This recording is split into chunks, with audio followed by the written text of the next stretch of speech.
Hi there, could you do me a favour really quick? Would you pretty please subscribe to the show, leave me a 5-star rating if you like it, and share an episode or two with your bookish friends? Better yet, if you could drop a link to the show or to your favourite episode in your book club or bookish group chat, that works too. I promise it only takes a few seconds, it really helps the show, plus I'll be incredibly grateful for it. So thanks in advance, and now on to the episode.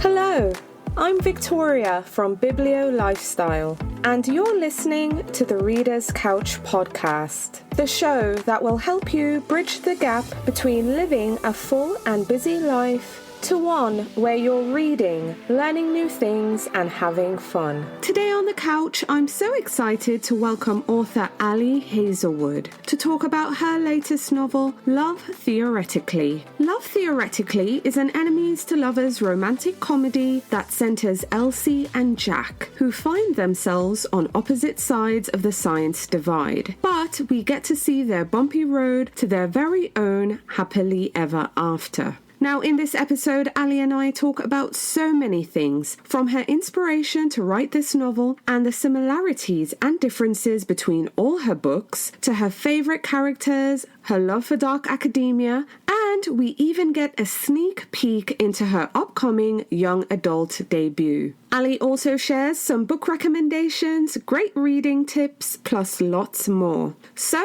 let's get into the episode because I can't wait for you to listen to my chat with author Ali Hazelwood.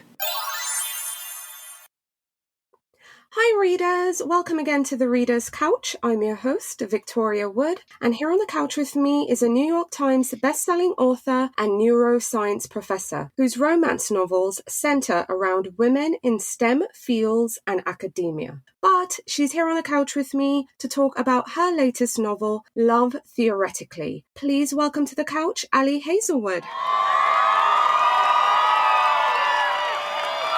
Hi, Ali. Hi, thank you so much for having me.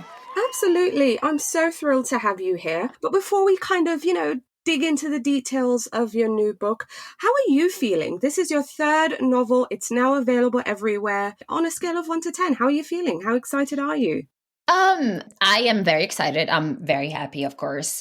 I'm feeling, I guess it's getting familiar, like the feeling of having a book, come out. I used to get very, very anxious before release, but it's getting more and more kind of, normal and something that I can deal with. So I'm feeling happy and not too stressed, which is good for me. Absolutely. Definitely good for you indeed. But I want readers to hear it straight from you. Tell us about your new book, Love Theoretically, and what can readers expect when they pick up a copy? So I would say it's a beach read of sorts. It's a rom-com, and it centers on the main character, Elsie, who is a physicist, and she is in the process of applying for the job of her dreams, which is a tenure track professorship at MIT, and she gets an interview and she is super happy about it. But when she walks into the interview, she discovers that one of the people who is part of the hiring committee is Jack, who is the older brother of the man she has been fake dating. And the reason she fake dates on the side is that she doesn't make enough money in her adjunct professor job, and so she sort of needs to supplement her income. And whenever she fake dates, she builds a completely different persona. So Jack knows her as not as a physicist, but he knows her already as someone who's a completely different person. So there is, of course, some I would say enemies to lovers situation where initially they sort of hate each other, and they have very much conflicting goals because Elsie needs to get this job and Jack just doesn't trust her because he thinks that she is, kind of lying to his brother, his beloved younger brother. And the story goes on from there. I don't think it's going to be a big spoiler that they end up together. It's a romance, so there is a happy ending. Yes, absolutely. It's not a spoiler. It's a romance, so there is a happily ever after. But I'm curious though, Ali, what inspired you to write Love Theoretically? Several things. I think the trope that I wanted to go for, like the dynamic that I really wanted, was fake dating, which is a dynamic and a trope that I love writing. But not just the fake dating, but what if the main character, the main female character, is not fake dating the person that she ends up with? What if she's fake dating someone else? I just sort of like the idea of the possibly super angsty and possibly super hilarious scenarios that it could lead to. For example, um, it could lead to jealousy, or it could lead to a lot of misunderstandings. Basically, I was just very into the idea of, of exploring this. So that was the first thing. And the second one was that there is a specific dynamic between Elsie and Jack, which is that Elsie is sort of a chronicle people pleaser, and Jack is the one person who sees that, and he sort of encourages her to be her own self, her true self with others. And that was definitely something that I kind of wanted to highlight in the book, this specific connection that they have where they understand each other better than others understand them. Right, absolutely. So, like you just said, Elsie is a people pleaser. Her first instinct is to give people what they want, which makes her a good fake girlfriend, I feel. And Jack, on the other side, turns out to be her actual nemesis. They're at odds from the beginning. They're on different sides of the science divide. I'm really curious if you could share more about Elsie and her backstory before she meets Jack, and also Jack's backstory before he crosses paths with Elsie. Mm-hmm. So I would say that Elsie grew up as she's actually the youngest child in her family, but she has two brothers who are kind of like those kind of difficult siblings that require a lot of attention from her parents and like generally from the entire family. And basically, I would say that Elsie has grown up internalizing the fact that she should not create problems, and she should be, as well behaved as possible, so that her family will not have to worry about her just like they have to worry about her brothers. So I would say that that's kind of the start of her people pleasing tendencies. She also has a chronic health condition. She has diabetes, and when she was a child, she sort of overheard and generally perceived that her family thought that she, like, having to deal with this condition that she has required, a lot of adjustments and a lot of changes to their lifestyle. And she felt like they resented her. So basically, I feel like Elsie is the kind of person who grew up trying to basically minimize her impact on other people's lives. So she just wants to be the kind of person that others don't notice in any negative way. So what she does is kind of mold herself to whatever she feels that the person she's talking to needs. And so that's Elsie. Jack is, Jack is actually more of a like bold, very communicative, very self-assured guy. But he also had kind of a tragic backstory in the sense that he was a little bit of a black sheep of the family just because his mother died when he was really young, and his father married another woman. And then, he ended up having his younger brother, who's the guy that Elsie ends up fake dating. And he's really close to his younger brother, but he's not close to his stepmother at all. And so he kind of always felt a little bit like an outsider. Mhm. And, you know, unlike Elsie, his reaction to that is to say, screw it. And he just is going to be, himself and do whatever he wants. He has a little bit of a past in the sense that when he was in his teens, he pulled a very specific academic prank that ended up sort of humiliating theoretical physicists all over the world. And, that is something that you kind of find out in the book, how he did that. But even though he was very young, he did something that was kind of very aggressive and ended up having very far-reaching implications. And, he has been living with the consequences of that for his entire life. And he hasn't really apologized or even formally acknowledged how much damage he has caused. So part of his journey is to kind of realize that even though he was very young when he did that, he screwed up and he should take accountability for that. Yeah, so this is Jack, I would say. Yes, and what he did, which I won't say because I want readers to read it, that's part of why he is Elsie's nemesis, because, he ruined Elsie's mentor's career, and like you said, he never really apologized. Now, one of the things that I've noted in this book is that you really address the discrimination amongst the different branches of physics. So with that said, I'm curious about your position.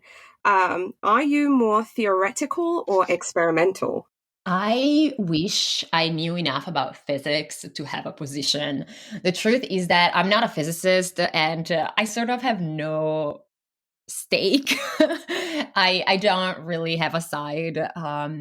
I I would say that probably just because, I am a neuroscientist and I guess my background is mostly, I ran a lot of studies and experiments when I was in grad school and, later when I was a professor. So I would guess that I would lean toward the experimentalist side just because of that. But I really do not have a horse in this race. And I guess what I would say is that I highly exaggerated the feud. I think that yes, there is some conversation, especially around theoretical physics and the utility and the I would say about the ethics of theoretical physics when experimental physics is kind of struggling to catch up.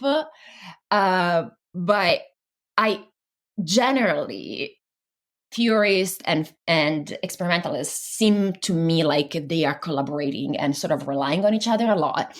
And so I guess I'm agnostic in this fight.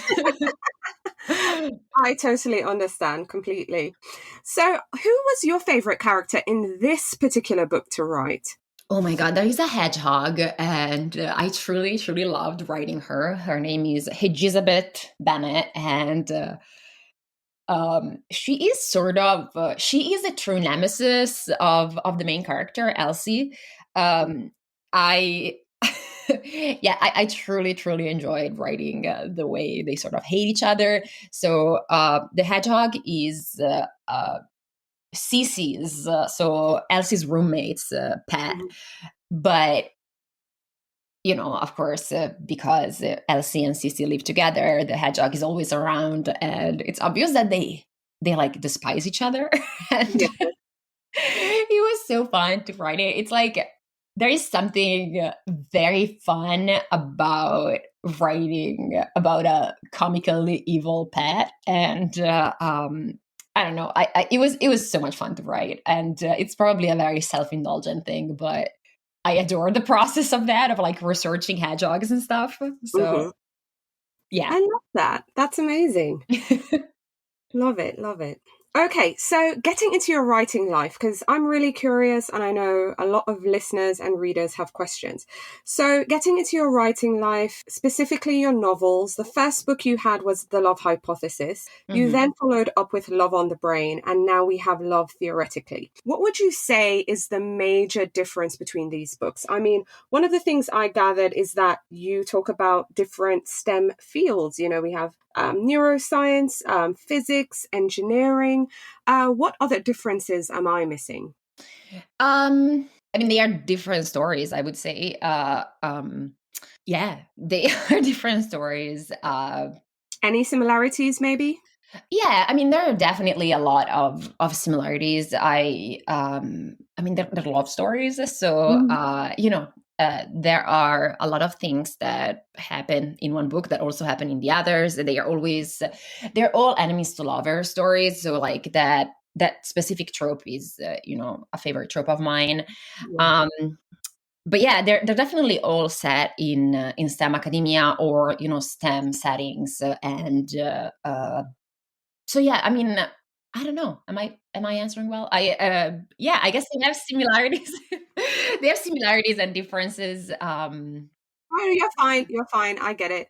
I'm curious. Do readers need, because this is another reader question, would Mhm. readers need to read your first book, Love Hypothesis, in order to get what's going on in Love Theoretically? Do they also need to read Love on the Brain? Do readers need to read your books in order, essentially? No, not at all. The books are standalones.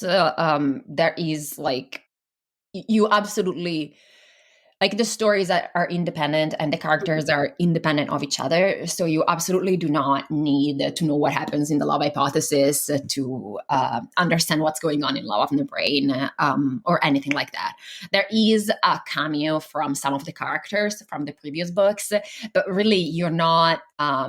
Like you don't need to know who they are beforehand to be able to understand and follow the books. I don't think. No, I agree with you. I just know readers would appreciate hearing it from the author themselves. But I agree. They're completely standalone. You don't need to read them in order. Just read them how you get them, and all is good. All right. So the three books, they're three duos. We have Olive and Adam, B and Levi, Elsie and Jack. Who was your favorite duo to write?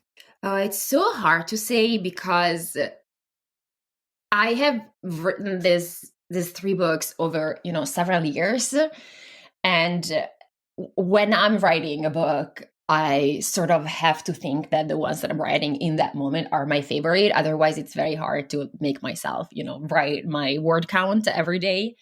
I would say I love every single duo for different reasons, and it changes a lot. Olive and Adam were my first, and B and Levi are neuroscientists. Well, B is, and so that they're very close to me because of that. And Elsie and Jack are sort of messed up in a way that I really, really enjoyed writing. I feel like Elsie is my most struggling main character, and that's something that I find very relatable. So it was fun to write that. But I feel like I couldn't pick a favorite child. Oh, I get that 100%. Okay, so Ali, I have reader question, which is actually in two parts. So Janelle from Queens, New York wants to know two things. Adam from Love Hypothesis, she wants to know if it's based off Adam Driver, and she also wants to know if you were a fan of the show Girls. Okay, so Adam is not based on Adam Driver, but it's based on Ben Solo and Kylo Ren from the show. So I guess the actor is Adam Driver, but it's more based on the character that he played in Star Wars. But yes, I mean in terms of like what it looks like, yes, 100% fully Adam Driver. I okay. I have not watched Girls, as in like the show. Mm-hmm. all of it, but there are these really cool YouTube reels that are like, Adam Driver's most unhinged scenes in Girls or something. And I have watched those and they were fun, or some of those. But yeah, I haven't watched the show enough to know what the plot is. So I would say I'm not a fan, but not because I don't like it, just because I don't know it. Yeah. No, I get that. But now I'm curious, who inspired Levi and who inspired Jack? I mean, they weren't really inspired by characters. I would say, yeah, I wouldn't say that they were inspired by people. When your publisher is making, the cover, they usually ask you to send like a fan cast, just so that they know what direction to go in when they have the illustrator do the illustration. And I think for Levi, I had sent in John Krasinski because I was watching The Office a lot at the time. It was the pandemic, so I was in my Office era. And I think I sent Alexander Skarsgård for Jack, but I wasn't necessarily thinking of John Krasinski or Alexander Skarsgård while I was writing. It was more of a, yeah, I think they will work for the covers. Right, absolutely. All right, so let's jump into your novellas. So you also published a collection of novellas entitled Loathe to Love You, and in that collection there was Under One Roof, Stuck on You, Below Zero. What was your novella writing experience like, and how was it different from your novels? Or maybe how was it similar? So the writing, I actually really enjoy writing novellas just because you get to develop a relationship kind of like quickly. And, sometimes writing a whole book, you get a little bit tired of the characters. You're like, oh my God, are we still at it? And, there is like the variety of having the novellas that, it means that I get to spend, 30,000 words with these characters, and then I get to like move to another set of characters. So that's really fun. Mm-hmm. I like the variety of it. It also weirdly feels like lower stakes, right? A novella as opposed to a book. There is something more, I would say, relaxing about it. But yeah, I mean, the process of writing is very similar to the process of writing a book, just kind of like in a shortened timeline, Right. Yeah. No, that makes sense. So I'm also curious, and I want to start off by saying I absolutely love your books. But what I find so unique about it is that you're very detailed about working in the different STEM fields. And quite honestly, I love that you highlight how sometimes dry and boring academia can be, because when I think of academia novels, the atmosphere is very different in comparison to your novels. So what gave you the confidence to write about academia in the way that you do? And was it kind of a conscious effort on your part to give us a dose of reality as opposed to super atmospheric, transportive, if you know what I mean? Do you understand what I'm saying? I think, yeah, like, the secret history, dark academia type of things. Yeah, no, I mean, and I love those books. Like, I love dark academia. I adore it. But it's fundamentally like a genre that, well, first of all, I would say that dark academia tend to be more related to the humanities. I would say that when we talk about dark academia, usually the main, like the first book that we think of tends to be The Secret History, and they are classicists. So there's that. It was never a conscious thing. I think I just sort of wanted to talk about my experience in academia. It was my lived experience of on the one hand, research is amazing, and you get to a lot of people who end up in academia are incredibly motivated and really want to do their job. But at the same time, there is a lot of stuff around it that is just like horrible. The paperwork and, having to get approval for your studies and having to get funding for your study.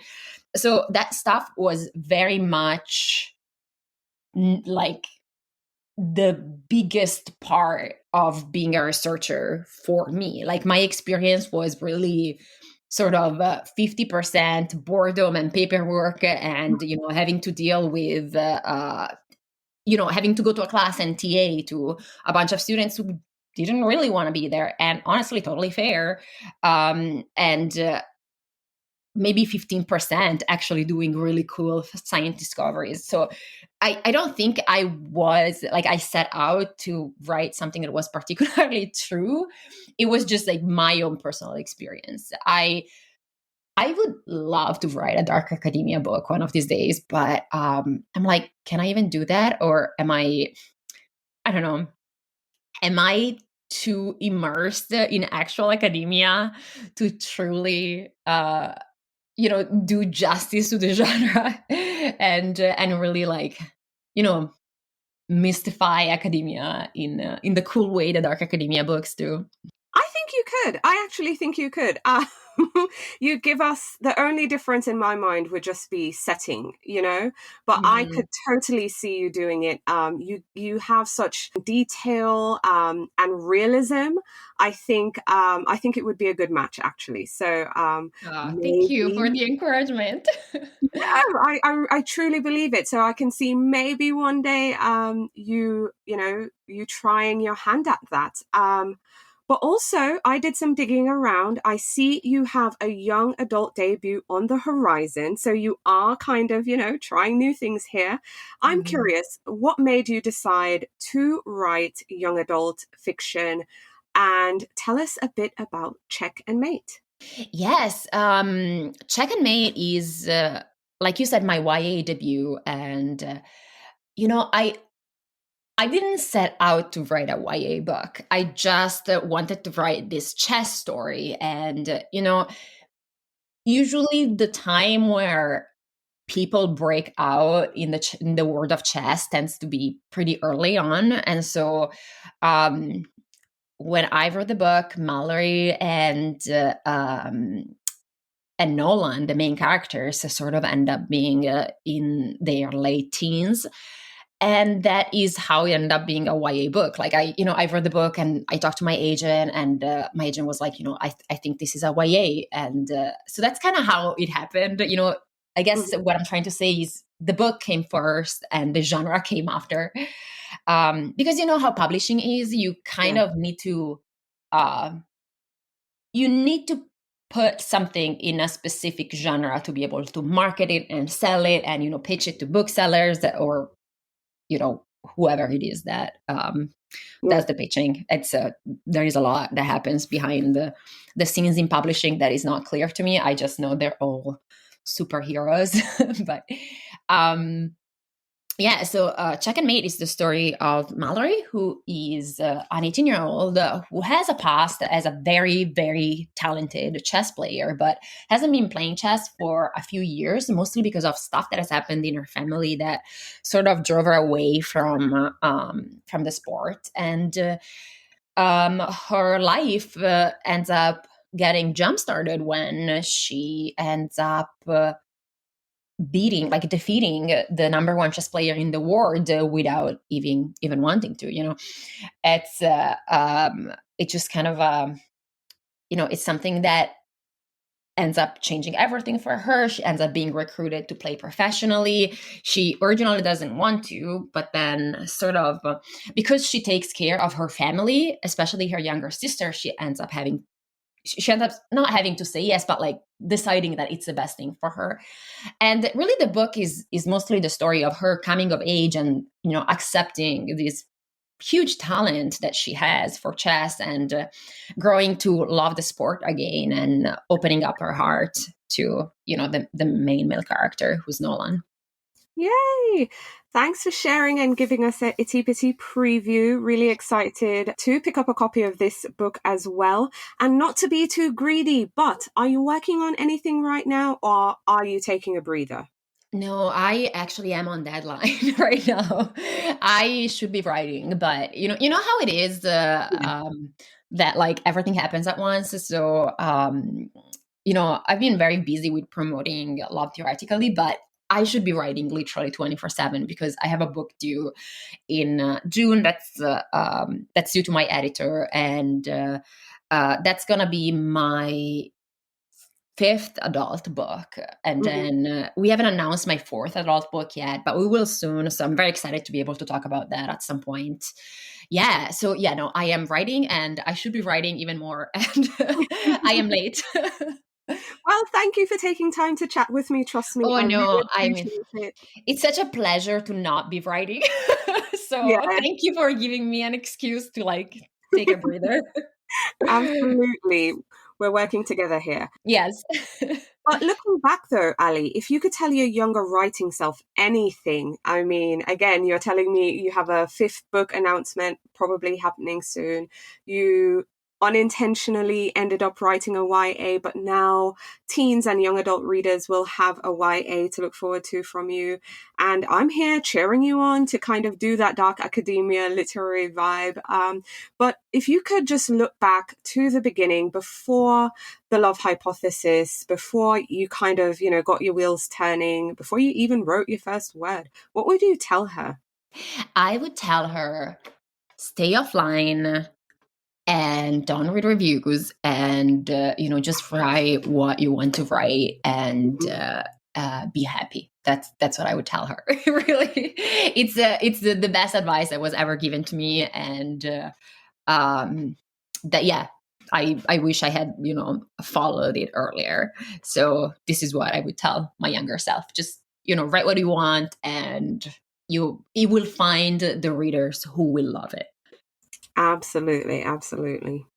Okay, really quick, Ali, I want to get into your reading life. I know we're here to talk about love theoretically, and we're happy to discover all your new books, but we want to know what you're reading too. So share with our listeners that the last book or books that you finished reading that you'd now recommend. The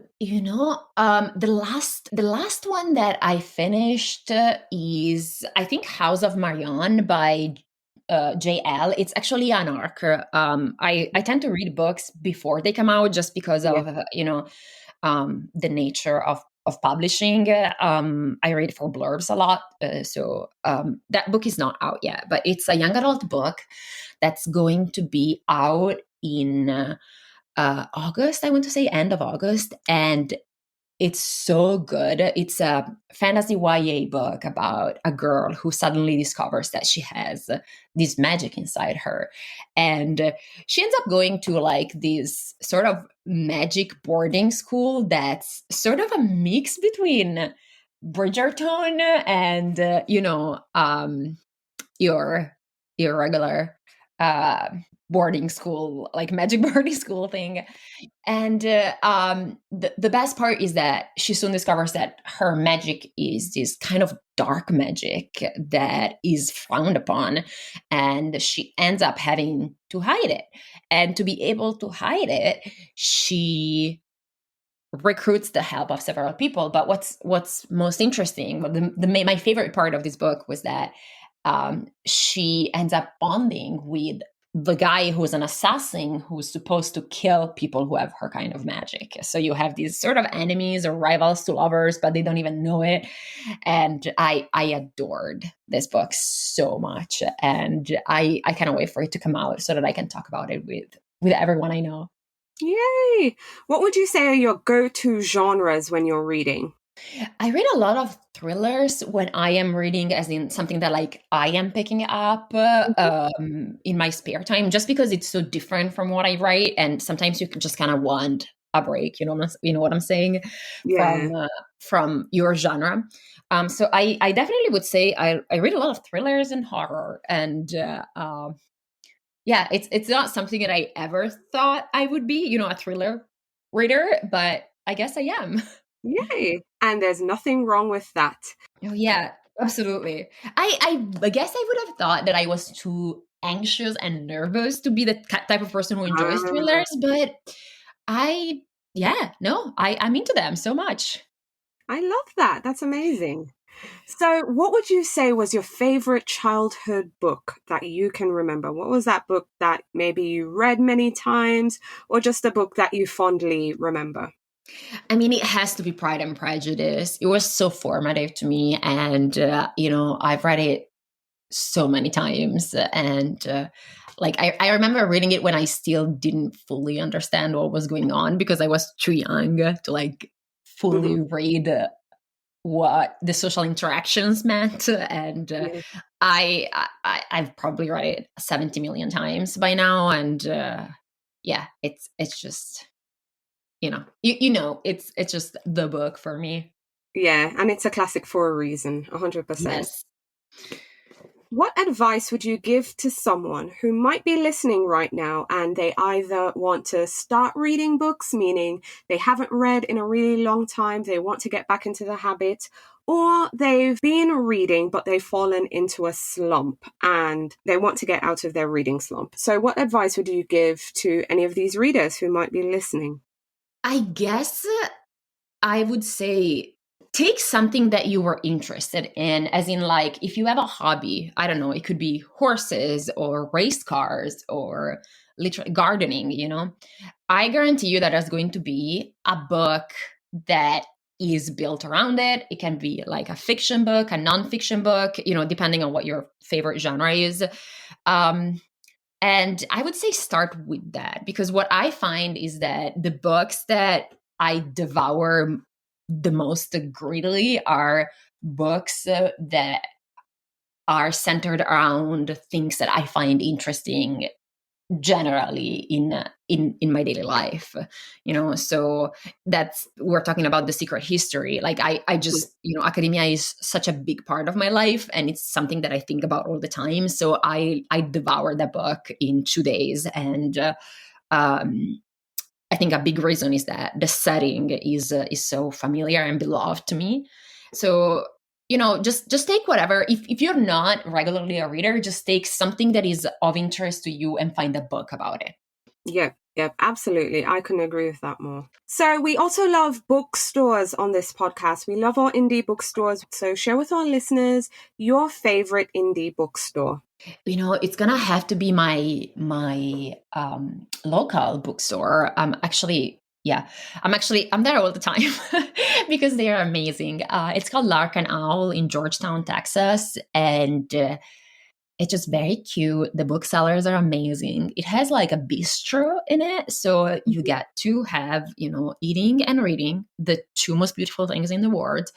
And I just love their selection. I love how, welcoming the atmosphere is. I love that they, I live in Texas, which is a little bit of it can be a little bit of a conservative place, but they are very much making statements that, oppose that. And I really appreciate that.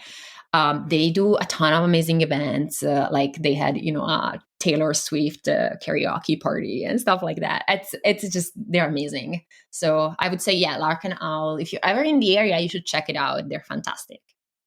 Absolutely.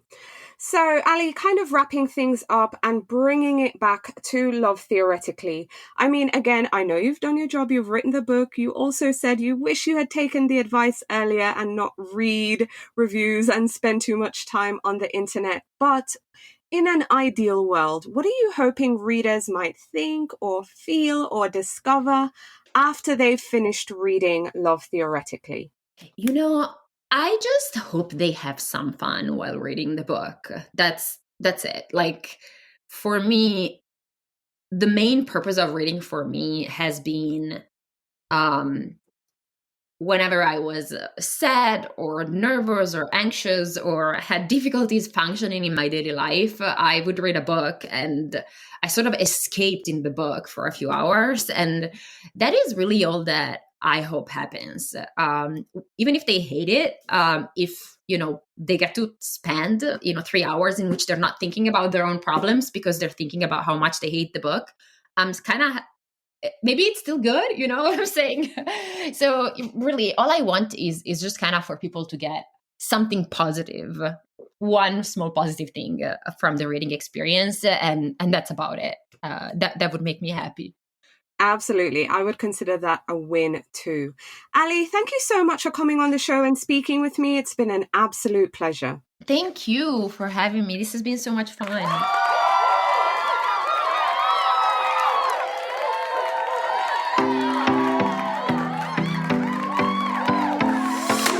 Thank you so much for listening to the Reader's Couch podcast. Please subscribe to the show, share it with a friend, and take a few seconds to leave a rating and review. Until next time, stay lounging, stay reading, and whenever you're in doubt, go straight to your local bookstore or library. Thanks again for listening, and happy reading.